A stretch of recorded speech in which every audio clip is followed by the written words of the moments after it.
마음에 하나님께서 다가가 오늘 하나님 그 마음의 문들을 열어주시며 하나님 귀한 주님의 말씀을 그 심령 가운데 새겨주실 때 하나님 주의 말씀이 우리의 심기에 새겨주는 은혜가 있도록 인도하여 주옵소서. 그래야 하나님 주의 말씀을 깨닫게 원합니다.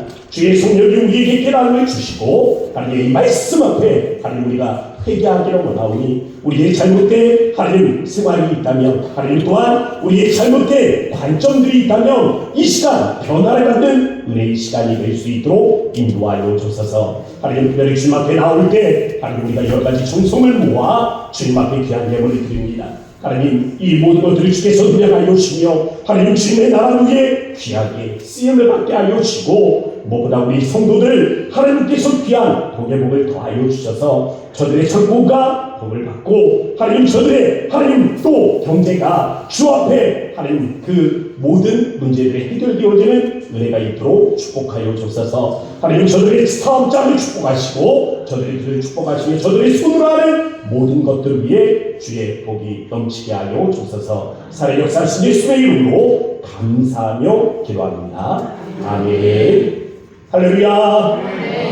네, 제가 이 강단 위에 서는데 여러분들이 이 웃지 않고 이 심각한 얼굴로 앉아있잖아요. 다 이미숙 사모입니다. 어떻게 설교하시나 이거 보고 있는 것처럼 그렇게 느껴져가지고 긴장이 돼요. 막 땀이 흐릅니다. 네, 한번 활짝 웃어보세요. 활짝 웃고 옆에 오신 분들에게 인사 나누시기 바랍니다. 참 잘하셨습니다. 사랑합니다. 축복합니다.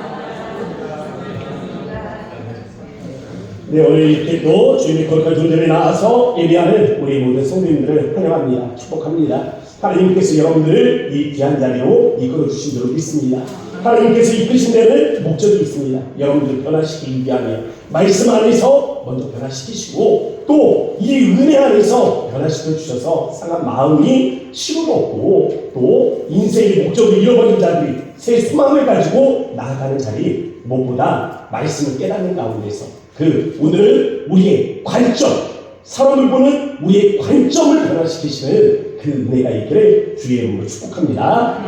네, 1910년 8월 29일 한일 합방이 있던 날입니다. 대한제국의 통치권을 일본에 넘겨주면서 이제는 합병을 수락한다 라는 이 역사적인 이 조약이 이루어진 그날이에요. 참 생각해보면 참 어렵고 또 마음이 답답한 날이기도 합니다. 이후 35년간 일본의 통치를 받게 되잖아요. 이 통치를 받는 데 있어서 일제강점기 가운데 일본이 첫 번째 한 게 뭐냐면 대한제국이라는 당시의 나라의 호칭을 조선으로 다시 바꿨습니다. 그리고 이 조선을 다스리기 위한 식민 통치기구 조선 통독부를 만들게 된 것이죠. 이후 헌병 경찰을 이용해서 첫 번째 그 통치 방법은 무단 통치였어요. 무력으로 다스리는 겁니다. 그래서 헌병 경찰들이 길을 가다가 무언가 나라의 위해가 된다라고 생각하면 재판 이런 거 필요 없습니다. 그냥 즉결수사, 그냥 그 자리에서 그냥 즉결수사 할 수 있는 그러한 권한을 가지고 있었어요. 그러니까 얼마나 이 나라의 민족이 얼마나 그 마음에 두려움을 가지고 살았겠습니까? 심지어 교실에 들어가면 그 당시 무단 통치 기간에는 이 교사들이 옆에다가 칼을 차고 있었다고 합니다. 칼을 차고 있었대요. 얼마나 이 아이들을 겁을 주려고 칼을 차고 교실 안에 들어가서 그렇게 교사가 이 수업을 진행을 했겠어요. 공포 분위기 자체를 조성을 하는 거죠. 근데 특별히 이 조선 통독부가 이 무단 통치를 하는 데 있어서 가장 중요한 통치 수단으로 삼은 것이 순사 제도이기도 합니다. 특별히 이 순사는요, 경찰 기록 중에 있어서 가장 말단이거든요. 이 최말단에 있는 순사인데 조선인 순사들을 고용을 해서 조선인들로 하여금 조선인을 관리 감독하게 하는 그러한 제도를 만든 겁니다. 1945년에 우리가 독립을 했잖아요. 그리고 제가 태어난 게 1970년대 중반입니다. 그러면 벌써 30년이 흐른 거잖아요. 30년이 흘러서 제가 자랄 때는 또 10년이 더 흘렀을 거 아니에요. 그럼 40년 아닙니까? 그 40년이 흘렀을 때도 그런 이야기들을 했어요. 너 울면 순사가 잡아간다. 아니 30-40년이 흘렀는데 아직도 순사에 대한 공포를 가지고 있는 이유는 그냥 뇌에 박힌 거죠. 순사 무섭다. 순사 무섭다. 제가 고등학교 다닐 때 그럼 이 10년이 흘렀고 또 10년이 또 흐르는 거잖아요. 그러면 이게 몇 년? 50년 아닙니까? 50년. 반백년이 흘렀는데 이 반백년이 흐른 가운데서도 어떤 말이 있었냐면 한국 사람들은 맞아야 돼. 맞아야 정신을 차려. 라는 그런 말들을 들었던 것 같아요.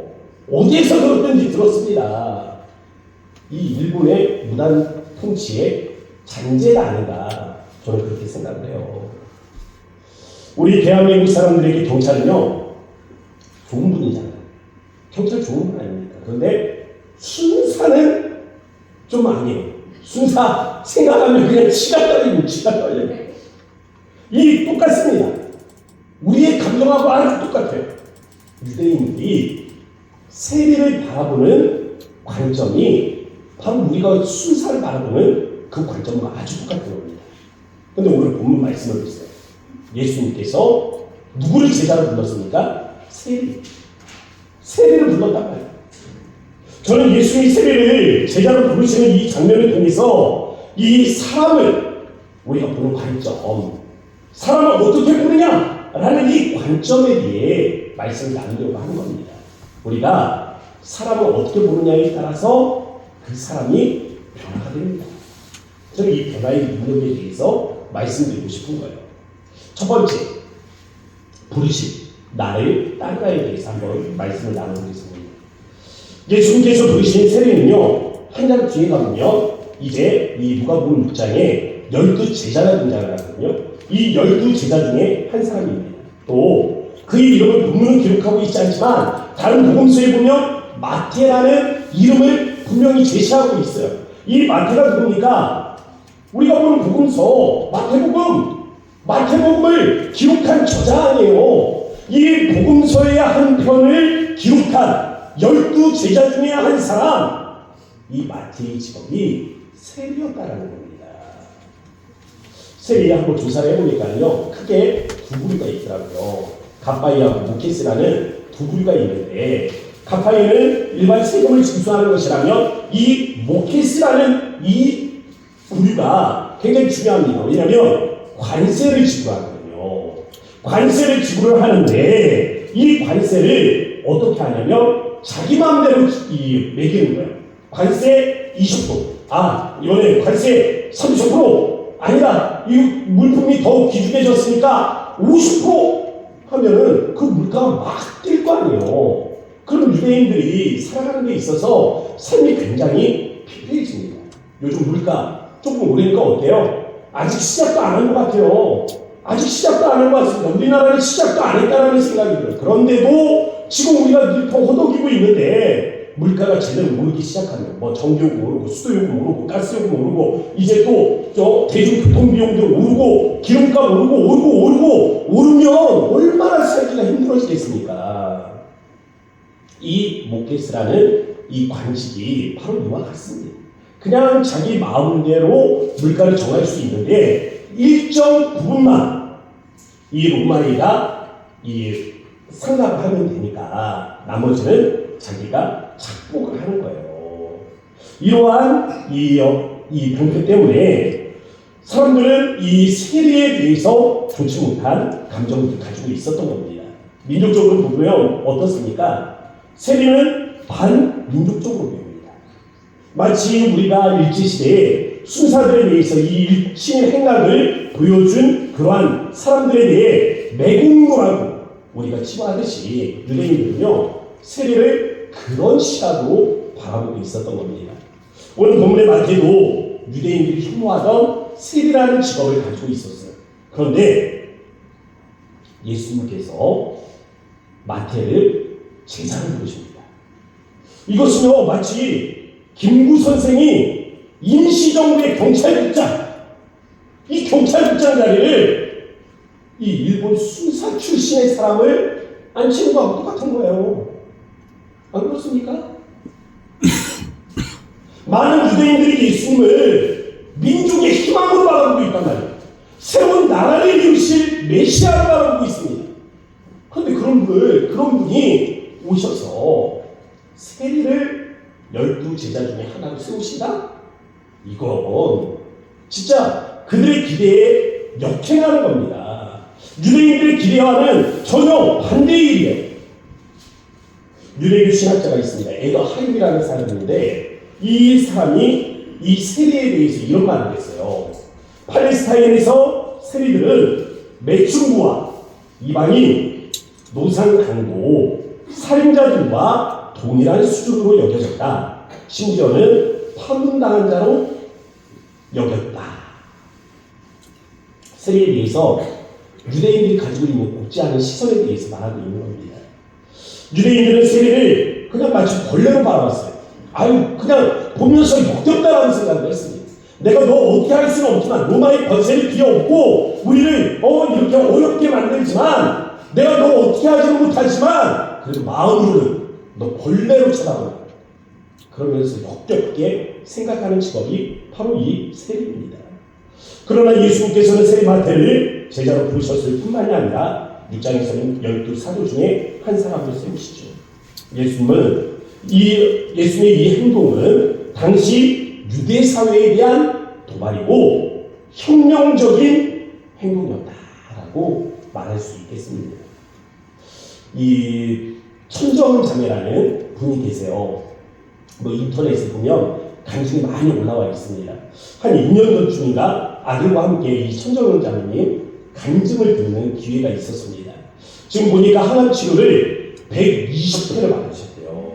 유방암으로 시작해서 온몸에 지금 암이 퍼졌습니다. 이제 뇌까지 전이가 됐다라는 이야기를 들었는데 이분이 2년 전에 간증을 하시는데 그때 아들과 함께 듣는 기회가 있었습니다. 간증을 듣고 집으로 돌아왔어요. 아내가 이제 저녁을 준비를 하더라고요. 그래서 아들하고 같이 앉아있는데 이 아들이 저한테 하는 이야기입니다. 아빠, 나 요즘 고민이 있었는데 오늘 해결된 것 같아요. 그때가 초등학교 2학년이에요. 초등학교 2학년. 그래서 아니 초등학교 2학년이 뭔 고민이 있어요. 아니 나는 그놈이 됐으면 좋겠어. 내가 네 아들이 됐으면 좋겠다 싶은데 이놈이 저보고 아빠 나 고민이 있었는데 오늘 해결이 된 것 같아요 하니까 웃기잖아요. 그래서 제가 무심한 듯 다시 말을 던졌습니다. 그래 무슨 고민이었는데? 그러니까 아들이 하는 말이 자기가 죽었는데 이 천국이 없으면 어떻게 하나라는 생각이 들었다는 겁니다. 내가 죽었는데 그러면 끝이면 어떻게 하지? 내가 죽었는데 그냥 먼지처럼 사라지는 거면 어떻게 하지? 라는 생각이 들었다는 거예요. 학교에 가니까 선생님이 죽으면 끝이라고 그랬대요. 죽으면 끝이라고 그러고 교회 가니까 죽으면 천국이 있다고 그러는데 애가 학교에 가면 끝이라고 교회 가면 천국이 있다는데 자기도 이게 와이가 하는 거에 이게 헷갈렸던 것 같아요. 그날 천정은 자매가 같은 고민에 대해서 간증을 합니다. 그리고 이 자매님이 예수님의 부활을 통해서 확실한 증거를 얻었다라는 고백을 했어요. 아이도 이 간증을 들으면서 이분도 나하고 같은 고민을 했네 라는 생각을 가진 것 같아요. 그런데 그분이 천국이 있다고 하니까 마음에 안도가 되었던 것 같습니다. 언젠가 제가 제 아들한테 그런 얘기를 한 적이 있거든요. 아들, 넌 지금 목사 아들로 태어났으니까 기독교인으로 자라는 거야. 그런데 언젠가 네가 때가 오면 너의 믿음을 결정해야 되는 순간이 찾아온다. 넌 너의 믿음으로 천국 가는 거고 아빠는 아빠 믿음으로 천국 가는 거야. 엄마랑 아빠랑 천국에 가 있는데 네가 거기 없을 수도 있어. 넌 너의 믿음으로 가는 거야. 좀 이 협박적으로 들리나요? 내가 이런 이야기를 듣고 좀 고민을 했던 것 같아요. 근데 저는 이게 정말 중요하다고 생각을 해요. 개인의 신앙 고백, 이 개인의 신앙 고백, 이게 정말 중요하다고 생각하는데 아이한테는 다른 할 말이 없어서 천국에 대해서 이야기를 했습니다. 그런데 이 개인의 신앙 고백이 있는 사람, 개인의 신앙 고백이 없는 사람 사는 거 보면 완전히 다릅니다. 이게 신앙의 고백, 이 신앙 고백에 대해서 이야기할 때 천국에 관해서 말했지만 이 신앙 고백이 있으면 우리가 이 땅에서 살아갈 때 변화가 있는 삶을 살 수 있다는 말입니다. 이 땅에 살지만 이 땅에 속하지 않은 자로서의 혁명적인 삶이 강해되어지는 이유는 우리 안에 신앙 고백이 있기 때문인 것입니다. 신앙 고백은요, 세상을 보는 우리의 눈을, 우리의 시선을 변화시켜주는 거예요. 새로운 관점을 부여해주는 것입니다. 우리는 세상의 논리와 이해, 그리고 사회가 만들어놓은 도덕 법규의 틀 안에서 사는 것이 아니라 이를 뛰어넘는 하나님의 말씀의 법, 그보다 더 위에 있는 하나님의 말씀의 법에 따라서 살아가는 사람들이에요. 최근에 보면 많이 사용하는 단어가 있습니다. 카르텔이라는 단어인데요. 저는 이 카르텔 하길래 이 멕시코 마약상이 한국에 들어온 줄 알았어요. 이 멕시코 마약상 이름인 줄 알았거든요. 원래는 경제 용어입니다. 근데 우리 오늘 요즘 사회를 보니까 정치 뉴스에 많이 나오더라고요. 이익을 극대화하기 위해서 특정 집단이 공모한다, 힘을 합친다 라는 어떤 그런 의미를 지니고 있는 단어예요. 그런데 가만히 보니까 이런 현상은 특정 집단에만 있는 게 아닙니다. 사회 전반에 깔려있더라고요. 사교육 카르텔, 이권 카르텔 보조금, 카르텔 정부. 왜 카르텔 보조금이라는 얘기가 나왔겠어요? 보조금도 자기들끼리 아름아름 자기들끼리 어떤 세력 형성을 해서 그 사람들이 이익을 볼 수 있도록 그렇게 지급이 되니까 그런 얘기도 나오는 거 아니겠어요? 그냥 이름만 들어도 무엇을 위해서 저들이 똘 뭉쳐 있는지 알 수 있겠더라고요. 집단의 이익을 보호하기 위해 철저한 울타리를 만들고 외부의 사람들 넘어오지 못하도록 가두어도 바로 이런 사회적인 모습들 말이에요. 언젠가 이 사회 고발 프로그램을 봤는데 아이들이 학교에 등교를 하는데요. 그냥 학교가 이 앞에 보여요. 카메라를 붙여보니까 보이더라고. 이거 아파트만 넘어가면 보여. 바로 이 지척에 있어. 그런데 이 아파트를 삥 둘러가느라고 애들이 한 20분을 걸어서 가야 되더라고요. 그래서 나가서 왜 애들이 학교를 요 앞에다 두고 이렇게 돌아가야 되는지 가서 조사하는 프로그램이 있어요. 이유를 들어보니까 임대 아파트 아이들이 고가의 아파트 마당을 밟고 지나가면 땅값이 떨어진답니다. 그래서 분여해서 가로막는 거예요. 딴 거 없어요. 아파트값 떨어진다. 우리가 특정 집단을 비판할 필요는 없습니다. 어차피 우리가 사는 사회는요, 그런 카르텔들이 많이 형성이 돼 있어요. 이미 그렇게 살아가는 사회입니다. 그걸 어떻게 하겠어요? 근데 어차피 우리가 사는 세상이 각자의 이권을 지키기 위해 카르텔을 형성한다면, 그럼 우리도 거기에 편승해서 살면 되잖아요. 안 그렇습니까? 그런데 아셔야 돼요.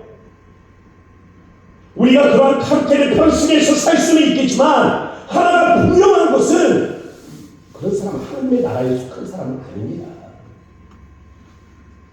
이 땅에 살지만 세상과는 다른 혁명적인 삶을 살아내는 것, 이것이 나를 따르라는 주님의 부르심 앞에 우리에게 맡겨진 숙제예요. 두 번째, 변화된 관점에 대해서 말씀을 드릴게요. 예수님께서 세리를 제자로 받아들일 수 있는 이유 뭐였다고 생각하세요? 예수님께서 세리와 죄인을 멀리하지 않고 그들과 함께 식사를 하실 수 있었던 이유 과연 무엇이었을까? 저는 이 질문에 대한 답이 예수님의 말씀 안에 있다라고 생각합니다. 오늘 누가복음 5장 31절과 32절 말씀 우리 함께 읽어보도록 하겠습니다. 다 함께 읽겠습니다. 시작.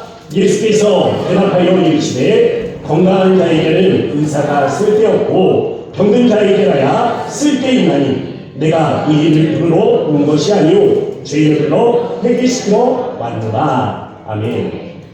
오늘요 예수님이 하신 말씀에서 예수님의 눈을 읽을 수 있어야 됩니다. 예수님이 하신 말씀 지금 그분이 무엇을 보고 있다라고 말씀하시는 것 같아요. 예수님이 보시는 것이 무엇일까? 예수님은 사람의 겉모습을 보지 않으십니다. 하나님은 말씀하셨어요. 나는 사람의 외모를 보지 않는다. 하나님의 외모를 보시지 않으면 우리 예수님도 외모를 보시지 않는 거예요. 무언가 다른 것을 보시는 겁니다. 그러나 바리새인 외모를 봤죠. 그들은 저 사람이 어디 출신이냐? 그들은 저 사람이 어떤 직업을 가지고 있느냐? 그들은 저 사람이 어떤 신분의 사람이냐? 어떤 신앙생활을 가지고 있느냐? 라는 것에 관심을 가졌습니다. 그래서 바리새인들은 세리와 이 식탁에 같이 앉지 않았어요. 그러나 예수님의 관점은 다르죠. 그분의 시야는 사람의 겉모습만 보는 그런 눈이 아닙니다. 내면을 관통해서 뚫어보시는 바로 그런 눈이에요. 예수는 세금 징수원 마태를 볼 때도 그냥 마태를 보는 게 아니에요. 예수님이 사마리아에서 여인을 만날 때 이 여인을 그냥 그 여인으로 본 것이 아닙니다. 그럼 과연 무엇을 받겠어요? 그 안에 깃들은 신의 속성, 하나님의 속성을 바라보고 계신 겁니다. 우리가 우리의 형상을 따라 사람을 만들자 했을 때 하나님께서 우리 안에 부어주신 하나님의 거룩한 속성, 신의 속성, 그것을 바라보고 계시는 거예요. 그래서 예수님이 차별이 없는 겁니다. 바리새인도 하나님의 속성을 입은 사람들이죠.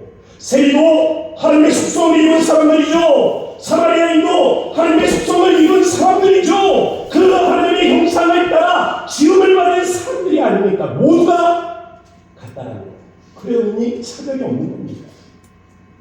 모두가 하나님의 형상으로 지음을 받았다. 그러나 모두가 죄로 인해서 그 형상이 뒤틀려졌다. 그래서 모두가 하나님의 은혜가 필요하다 라는 사실을 예수는 알고 계셨던 겁니다. 그래서 예수님께서 말씀하시죠. 나는 의인이 아니라 죄인을 부르러 왔다. 누가복음에 보면 이 의인이 재밌습니다. 이 의인이 영어 성경에 더 just라는 이 단어를 사용해요. just. 딱 맞아 떨어지다라는 의미가 담겨져 있습니다. 그러면 한번 생각을 해보세요. 무엇과 딱 맞아 떨어져 있어요? 하나님의 형상. 하나님의 형상과 딱 맞아 떨어지는 사람이 누구라고요? 의인. 하나님의 형상을 회복하여 하나님의 형상과 딱 맞아 떨어지는 사람이 의인이다. 반대로 죄인은요, 그리스어로 하바크로스라는 말을 사용해요. 어긋나다, 빗나가다 라는 뜻입니다. 그럼 이것은 무엇과 어긋나는 거예요? 무엇과 어긋납니까? 하나님의 형상과 어긋나는 거예요. 딱 맞아 떨어지는 것이 의인이라면 어긋나는 거, 이건 뭐예요? 죄인입니다. 죄인. 예수님은 우리에게 보여놓은 하나님의 원형을, 형상의 원형을 회복하시기 위해서 이 땅에 오신 것입니다. 하나님의 형상을 회복하기 위한 하나의 관계. 저는 그것이 우리의 관점을 바꾸는 것이라고 생각합니다. 하나님이 보는 것처럼 우리가 사람을 볼 수 있게 하는 것, 이것이 하나님의 형상을 회복해 하는 또 하나의 길이다. 보지 못하는 자들에게 보게 하는 것, 잘못된 시각을 가지고 있는 자들에게 바른 시각을 갖게 해주는 것, 그래서 누가복음 4장 18절 말씀에 보면 주의 성령이 내게 임하셨으니 이는 눈먼 자에게 다시 보게 함을 전파하게 하려 하신다. 우리의 시각 있잖아요. 우리의 관점, 세계관을 바꾸는 것에 대해서 메타노니아라는 단어를 사용합니다. 메타는 옮기다, 변화시키다라는 뜻을 가지고 있어요. 노이아는 생각이에요. 이해하다라는 뜻을 가지고 있습니다. 합치면 뭐가 돼요? 생각의 틀을 바꾸다, 변화한다 라는 거예요. 여러분들의 생각의 틀, 여러분들의 관점에 변화를 가지실 수 있게 바랍니다. 주님은 우리에게 회개하라 말씀을 하셨습니다. 회개의 다양한 의미 중에 하나는 우리의 생각, 우리의 관점을 바꾸는 것입니다. 잘못된 것을 바꾸는 거예요. 하나님의 관점을 회복하는 것입니다. 관점을 바꾸면 혁명적 삶이 가능해집니다. 이 세상에 살면서 세상에 속하지 않는, 우리가 사는 세상의 원리와 법칙에 종속되지 아니하는 이 혁명적 삶이 가능해지는 겁니다. 원수를 사랑하라. 내 겉옷을 달라 하는 자에게 속옷까지도 나눠줘라. 오른손이 하는 일을 왼손은 모르게 하라. 세 번째, 그래서 우리가 변화된 삶에 대해서 말씀을 나누어야 합니다. 본문 말씀을 묵상하는 가운데 여러분은 뭐가 제일 놀랍다라고 생각이 되세요? 저는 제일 놀라운 게 마태더라고요. 세리마태. 그럼 한번 보세요. 예수님이 나를 따르라 하는데 즉각적으로 순종하여 따르지 않습니까?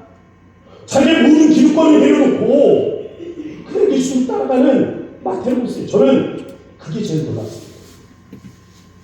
아마도 예수님께서 마태를 주목해 보실 때 그도 예수님을 봤겠죠. 예수님의 시각과 마태의 시각이 마주칠 때 예수님의 관점과 마태의 관점이 일치하는 바로 이 경험을 가진 것 아니겠어요? 그래서 자기가 가진 모든 기득권을 내려놓고 예수님을 따를 수 있었던 것 아니겠습니까? 사람들의 관점과 예수님의 관점의 차이를 그도 느낀 것입니다. 그래서 모든 것들을 버렸고 예수님을 따를 수 있었던 거예요. 김우현 감독의 다큐멘터리가 있습니다. 우리에게 잘 알려진 이 맨발의 전도자 최춘선 할아버지가 계세요. 아마 보신 분들도 있고 못 보신 분들도 계시겠지만 지금은 소천하셨습니다. 근데 이 할아버지 메시지 참 좀 특이해요. 1999년 1월입니다.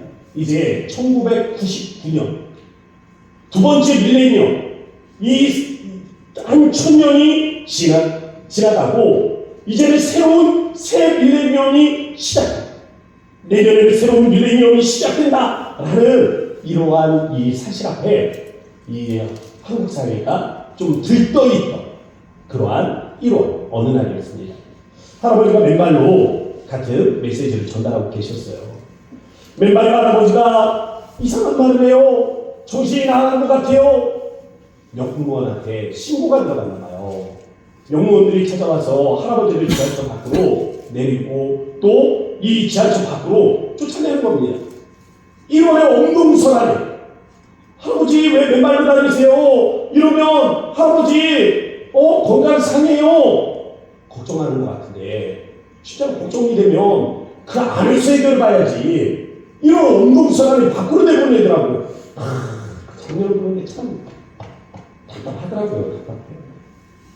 이 김우영 감독이 할아버지에게 물어요. 할아버지 왜 맨발로 다니세요? 이 최충성 할아버지가 하시는 말씀이 통일이 되면 나 신을 신을 수 있습니다. 그전에는 이것이 제 사명이에요. 이야기를 하시더라고요. 사명은 각자다. 누가 말리고 누가 시키겠는가. 할아버지 말씀이에요. 이 원래 이 할아버지요 대단합니다.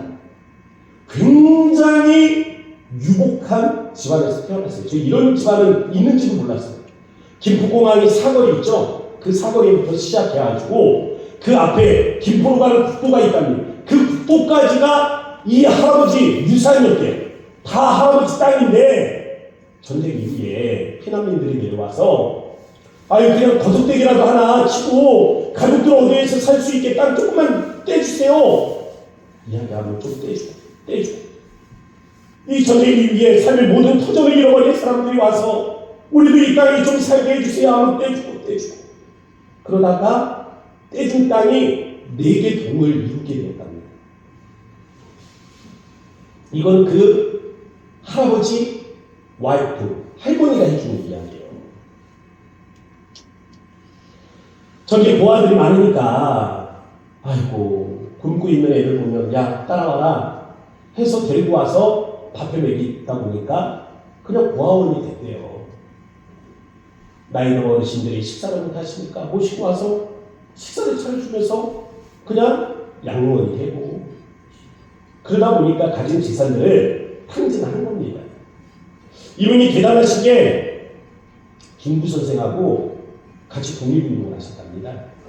그래서 이 해방되고 난 다음에 김구 선생이 입국할 때 같이 들어오셨대요. 그런 분이에요. 젊어서는 동경에 유학도 가셨어요. 우즈무라 단조의 제자이기도 합니다. 근데 이 할아버지가 5개 국어가 능통한 할아버지라는 거예요. 그 영상 한번 보세요. 할아버지 뭐 위에다가 이렇게 팻말 붙여놓고 여기다 팻말 붙이고 맨발로 그리고 이렇게 막 그 걸어다니니까 딱 그냥 보면 미친 사람이에요. 광인입니다. 가진 것을 다 잃고 고아들과 함께 한양대 뒤에 있는 사근동이라는 곳에 판자촌으로 들어갔었대요. 가진 게 없으니까 이제 밀려 판자촌까지 갔는데 엄동설안이 거기에서도 또 쫓겨나는 거예요. 그러니까 이 할아버지 자녀가 5명이 있거든요. 오남매. 이 오남매 장남이 형제를 불러놓고 그때 이야기를 했대요. 야, 우리는 예수 믿지 말자. 우리는 예수 믿지 말자. 근데 그분이 지금 목사님이 되더라고요. 최마을 목사님. 참 어쩔 수 없는 거예요. 근데 제가 이 영상을 계속해서 보고 또 보고 하다 보니까 이 할아버지가 이해가 되더라고요. 이 할아버지에게 핵심 메시지가 있어요. 아름다운 미스 코리아 유한수. 아름다운 미스터 코리아 안중근 와이트 코리아. 할아버지 계속 이 말을 반복을 하는 거예요. 그냥 젊은 청년들이 서 있으면 가서 남자 청년에게는 아름다운 미스터 코리아 안중근, 여학생들에게는 아름다운 미스 코리아 유관순. 그럼 아이들이 막 미스 코리아라니까 막 킥킥 하면서 할아버지 맨발로 가까이 오면 막 무서워서 뒤로 물러나고 막 그래요. 그러면 와이트 코리아를 외치십니다. 내용은 그런 거죠. 유관순, 안중근 같은 사람이 진정한 한국인이고 그런 바른 정신을 가진 사람이 있다면 어떻게 나라가 분단되어 있을 수 있겠는가. 세상에 눈으로 보면 이 할아버지는 미친 사람입니다. 광인이에요. 그런데 믿음으로 보니까 다르게 보입니다. 예수님의 관점으로 여러분 자신을 그렇게 볼 수가 있어야 됩니다. 세상은요, 가난한 사람 보면 아유 사람이 게을러서 저렇게 가난에 찌들어 있지 비난할 겁니다.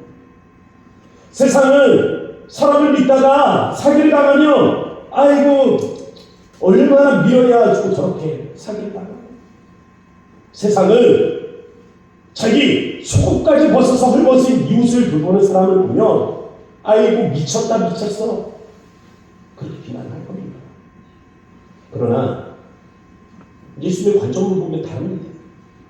이 땅에서 가난하기 때문에 하늘에 소망을 간직한 사람이에요. 물질을 잃었지만 사람을 얻은 사람입니다. 육체를 잃었지만 영혼을 구원한 사람이에요. 이런 변화된 관점으로 사람을 볼 수 있으면 그 사람의 변화를 이끌어낼 수가 있는 것입니다. 자녀를 바라보는 눈을 좀 바꾸세요. 부모가 달리 봐야 자녀가 변화가 되는 겁니다. 변화된 관점이 변화된 삶을 이끌어낼 수가 있다. 부부가 서로를 바라보는 눈이 달라져야 됩니다. 아유, 목사님, 안 바뀌어요, 안 바뀌어. 남편이 바뀌어야 뭘 좀 새롭게 보죠. 아유, 목사님, 안 바뀌어요. 저희 집사람은 평생 그렇게 삽니다. 아니, 헤어지지 못하고 언제까지 그렇게 그러고 사실 거예요? 안 그렇습니까? 관점을 바꿔야죠. 그 사람을 바라보는 관점을 바꿔야죠. 우리가 예수님을 보는 그 관점으로 아내를 바라보고 남편을 바라보면 그 사람의 삶에 변화가 일어난다니까요. 예수님께서 마태를 달리 보셨잖아요. 예수님이 마태를 달리 보니까 그가 예수님의 제자가 되었고 그가 복음서를 기록하게 되었고 예수님께서 사람들과는 다르게 마태를 바라보니까 마태의 삶이 변화가 없게 되지 않습니까? 달리 봐야 변화되는 거예요. 가족 안에서 부모와 자식이 서로를 달리 봐야 됩니다. 직장에서 상사와 부하 직원이 달리 봐야 돼요. 믿음의 공동체 안에서 우리가 서로가 서로를 좀 다르게 봐야 됩니다. 좀 다른 시각, 이 다른 시각을 회복해서 우리가 서로를 바라보면 서로의 삶에 변화를 취할 수 있습니다. 오늘 예수님의 부르심 앞에 우리가 서 있습니다. 나를 따르라는 주님의 말씀 따라서 우리가 하나님의 관점을 회복했으면 좋겠습니다. 예수님의 시야를 회복했으면 좋겠어요. 예수님이 바라보시는 그 방법을 배울 수 있었으면 좋겠습니다. 우리가 나를 좀 새롭게 바라보고 우리가 가족을 좀 새롭게 바라보고 우리가 믿음의 공동체를 좀 새롭게 바라보면서 우리 주변에 그런 변화들을 체험할 수 있기를 주의 이름으로 축복합니다. 함께 우리 기도하도록 하겠습니다. 이 시간에 기도할 때 그런 말씀을 기억하면서 여러분들이 기도의 제목을 가지세요. 누구를 좀 새롭게 봐야 됩니까? 어디에 변화가 있어야 돼요? 여러분들의 삶에 변화가 필요한 그 장소, 거기를 새롭게 보셔야 돼요. 여러분들의 이 시야가 바뀌지 않으면, 관점이 바뀌지 않으면 결코 거기에 변화가 찾아올 수 없습니다. 먼저는 나의 관점이 바뀌어야 내 삶의 바운더리 안에 변화가 찾아오게 됩니다. 우리 이 시간 기억나는 그 장소, 거기를 위해서 함께 기도하도록 합시다. 하나님, 우리에게 변화된 이 시야로 맡아주시고 우리가 예수님의 관점으로 하나님 이와 같이 바라볼 수 있도록 은혜를 더하여 주옵소서. 우리 주의 마음을 듣고 우리 간절한 마음을 합심하여 기도하도록 합시다. 주여, 아버지 하나님 그렇습니다. 우리가 주님의 하나님 기도하심 앞에 하나님 이와 같이 하나님 나왔습니다. 우리가 늘 간절히 주님과 하나님 기도할 때 주의 은혜가 우리 하나님 기도하시고 아버지의 말씀 앞에 아버지 우리가 하나님 서서 하늘이 하나님 은혜를 하나님 우리가 하나님 바라보며 아버지 하나님 간절히 하나님 기도하고 주님의 하나님 은혜를 하나님 구하기를 원하는 마음으로 하나님 앞에 하나님 구하오니 주여 우리에게 하나님 구하기를 우리 하나님도 하시고 주의 하나님 거기에 하나님 말씀들도 하시는데 우리 하나님 관점이 일어나며 우리의 삶이 하나님 변화들이 일어나는 이 은혜들이 하나님 함께하도록 우리를 주시기 바랍니다. 오늘 하나님 그런 말씀을 통하여 우리가 먼저 변화되어지기를 원하오니 아버지 우리 하나님 관점이 변화되어지고 우리 하나님 삶이 하나님 변화가 찾아오는 놀라운 은혜가 함께하게 하여 주옵소서. 고마우신 아버지 하나님 감사합니다. 주님의 부르심 앞에 마태의 삶이 변화가 되었다며 주님 우리를 부르시는 주님을 따라 우리의 관점이 변화되어 하나님 우리의 삶에 변화가 찾아오는 은혜가 함께할 줄 믿습니다. 우리가 비록 세상에 살아가지만 이 세상에 속한 자들이 아님을 믿음으로 고백합니다. 하나님 나라의 백성답게 바라보고 또 그러한 삶을 살아갈 수 있도록 주님 우리에게 은혜를 더하여 주옵소서. 그래야 오늘도 우리 삶에 하나님 변화가 필요한 사람들 하나님 저들의 마음의 소원 위에 하나님께서 함께 하시되 먼저는 우리의 관점을 변화시키는 것 말미암아 우리가 새롭게 바라보고 그래서 우리의 삶의 변화가 일어나는 이러한 놀라운 은혜들이 함께할 수 있도록 주여 우리에게 함께하여 주소서. 역사하신 예수의 이름으로 감사하며 기도합니다. 아멘. 우리 이 시간에 다 함께 일어나셔서 찬송가 445장 함께 찬양하신 이후에 축도로 예배를 마무리하도록 하겠습니다.